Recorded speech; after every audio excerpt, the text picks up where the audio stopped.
Lecture du livre Patriarches et prophètes d'Ellen White. Chapitre 39. La conquête de Bazan.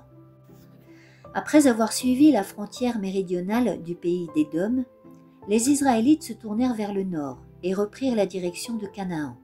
Ils avançaient à travers un vaste plateau où se jouaient les fraîches brises des collines environnantes.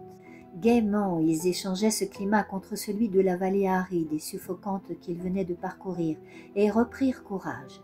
Passant à gué le torrent de Zéred, ils contournèrent à l'orient le pays de Moab. Un ordre de Dieu leur disait « Tu vas aujourd'hui passer la frontière de Moab, à Ar, et tu arriveras en face des enfants d'Ammon. Ne les attaque pas, et n'aie aucun démêlé avec eux.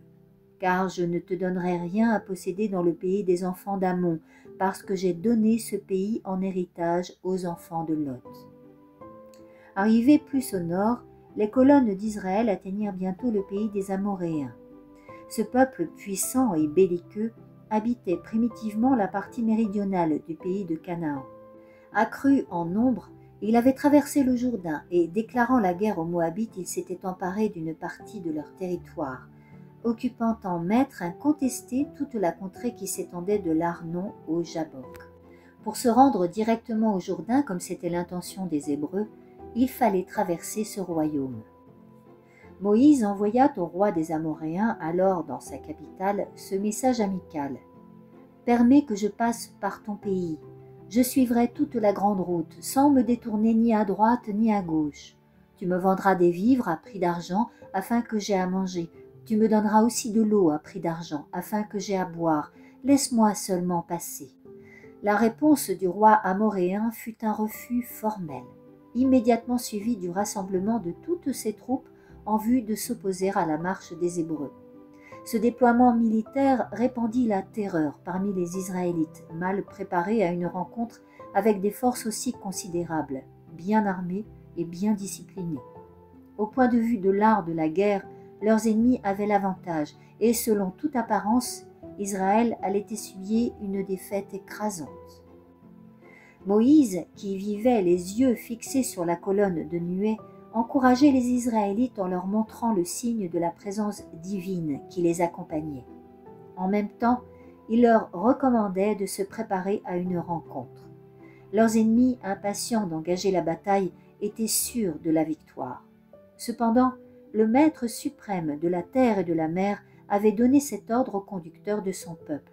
« Levez-vous, partez et passez le torrent de l'Arnon. Vois, j'ai livré entre tes mains Sihon, roi de Hesbon, l'Amoréen, ainsi que son pays. Commence par t'emparer de son territoire et fais-lui la guerre. Dès aujourd'hui, je vais répandre la crainte et la terreur de ton nom sur les peuples qui sont sous tous les cieux, tellement qu'en entendant parler de toi, ils trembleront et seront saisis de terreur à ton approche. » Les nations qui entouraient Canaan auraient pu être épargnées si elles ne s'étaient pas opposées à la marche d'Israël. Dieu avait manifesté envers elles sa patience et sa bonté. Lorsqu'il fut révélé à Abraham dans une vision que sa postérité demeurerait 400 ans dans un pays étranger, il avait entendu cette promesse. « À la 4e génération, tes enfants reviendront ici, car l'iniquité de l'Amoréen n'est pas encore à son comble. » Bien que les Amoréens idolâtres fussent déjà indignes de vivre à cause de leur profonde corruption, Dieu, voulant leur prouver qu'il est le Créateur des cieux et de la terre, les avait épargnés encore durant 400 ans. Les merveilles par lesquelles il avait délivré Israël de la puissance égyptienne leur étaient parvenues. Ils avaient eu assez d'occasions de connaître la vérité, mais ils refusèrent de se détourner de l'idolâtrie et de l'immoralité, préférant tourner le dos à la lumière et conserver leurs idoles. En ramenant son peuple pour la seconde fois sur la frontière de Canaan, Dieu donna à ces nations païennes de nouvelles preuves de sa puissance. Elles virent Israël remporter la victoire sur Arad et les Cananéens et apprirent comment Dieu avait guéri les Israélites mordus par les serpents.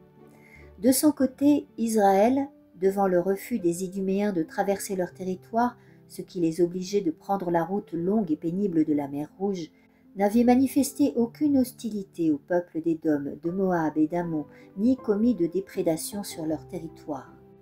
Arrivé à la frontière des Amoréens, Moïse n'avait demandé à Sihon que la permission de traverser son pays, promettant d'observer les mêmes précautions dont on avait usé à l'égard des autres nations. Le roi de Hesbon, en repoussant hautainement cette requête courtoise et en mobilisant ses troupes dans des intentions hostiles, faisait déborder la coupe.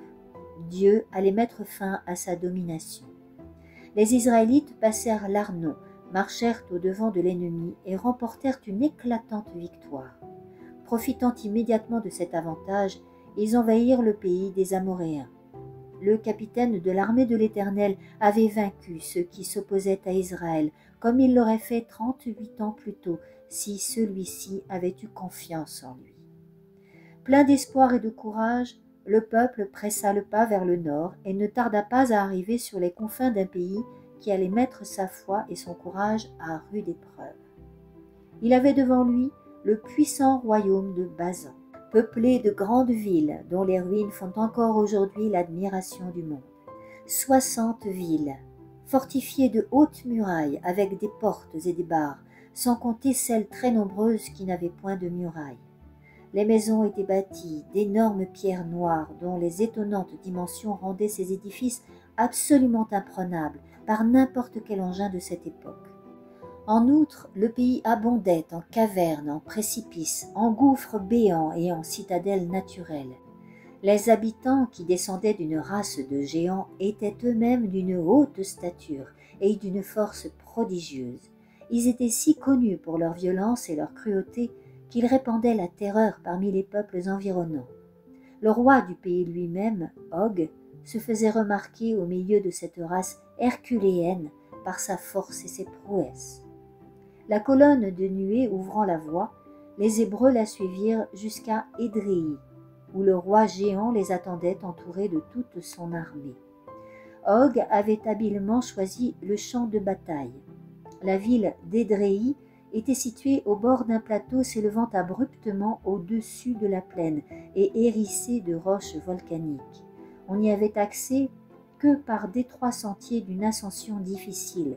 En cas de défaite, les troupes pouvaient se réfugier dans ce cirque de rochers où il serait impossible de les poursuivre. Le roi, assuré du succès, rassembla son immense armée et s'avança au-devant d'Israël. Il prit position sur la hauteur, en bordure du plateau, au bruit des vociférations triomphantes poussées par des milliers et des combattants. Ils brandissaient leurs lances, impatients d'en venir aux mains. Quand les Hébreux aperçurent de loin le roi Og, dominant ses guerriers par sa stature, quand ils virent la multitude dont il était entouré et la forteresse en apparence inattaquable derrière laquelle étaient retranchés des milliers de guerriers invisibles, le cœur faillit leur manquer. Mais Moïse conservait un calme parfait. L'Éternel n'avait-il pas déclaré en parlant du roi de Basan « Ne le crains point, car je l'ai livré entre tes mains, lui, tout son peuple et son pays. Tu le traiteras comme tu as traité Sihon, roi des Amoréens, qui habitait à Hesbon. » La foi sereine du chef fut communicative. Tout le peuple prit confiance en la puissante protection de son Dieu, et il ne fut pas déçu. Ni les géants, ni les villes fortifiées, ni les armées redoutables, ni les forteresses imprenables ne purent résister devant le chef de l'armée de l'Éternel. Car ce fut lui qui mit l'ennemi en déroute et remporta la victoire. Le roi géant et son armée furent anéantis, et les Hébreux occupèrent immédiatement tout son territoire. Voilà comment disparut cette nation qui s'était adonnée à l'iniquité et à l'idolâtrie. Maintes Israélites parmi ceux qui prirent part à la conquête de Galaad et de Basan se souvinrent de la scène de Kadès, où Israël avait été condamné à de longues pérégrinations dans le désert. Ils purent se convaincre qu'à plusieurs égards, le rapport des espions avait été exact. Ils venaient de voir des villes fortifiées et populeuses, habitées par des géants auprès desquels les Hébreux n'étaient que des pygmées. Mais en même temps, ils purent constater la fatale erreur commise par leur père en opposant à la puissance de Dieu leur incrédulité, le seul obstacle qui, 40 ans plus tôt, les avait empêchés d'entrer immédiatement dans la terre de Canaan. Si les Israélites avaient alors pris possession de la terre promise, l'entreprise aurait pu s'exécuter avec beaucoup moins de peine. Dieu leur avait promis que s'ils obéissaient à sa voix, il les précéderait, combattrait pour eux et enverrait des frelons pour chasser les habitants du pays. À cette époque, ceux-ci n'éprouvaient pas de crainte à l'égard des Hébreux et avaient fait peu de préparatifs pour les arrêter, tandis que maintenant Israël avait affaire à des peuples avertis et puissants, dont les armées étaient nombreuses et bien disciplinées. Dans sa guerre contre Sion et Og, Israël dut passer par l'épreuve même qu'avaient subie ses pères, et où ils avaient si misérablement échoué.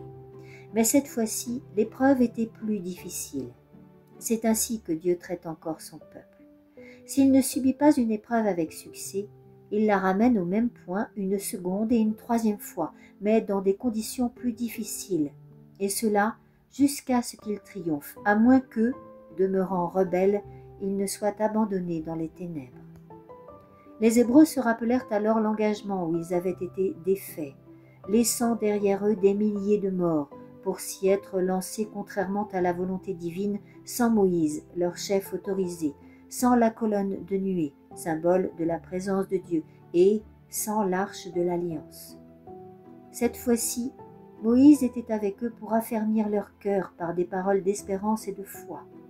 Le Fils de Dieu, au milieu de la colonne de nuée, ouvrait la marche et l'arche sainte honorait l'armée de sa présence. Cette guerre renferme un enseignement pour nous. Le puissant Dieu d'Israël est notre Dieu. En lui, nous pouvons placer notre confiance. Si nous obéissons à sa voix, il agira pour nous d'une manière éclatante, comme il l'a fait pour son ancien peuple. Toute âme qui s'efforce de suivre le sentier du devoir sera parfois assaillie par le doute. À certaines heures, la route pourra paraître hérissée d'obstacles en apparence insurmontables et l'on sera tenté de s'abandonner au découragement. À ce moment-là, Dieu nous dit « En avant, coûte que coûte, fais ton devoir ». Les difficultés qui jettent la terreur dans ton âme s'évanouiront au fur et à mesure que tu avanceras, humble et confiant, dans le sentier de l'obéissance. Je t'invite à la suite de ce récit au chapitre 40 intitulé « Balaam ». Et si tu as apprécié cette lecture, n'hésite pas à liker le petit pouce qui pointe vers le ciel afin de faire croître les audiences et à partager. Merci.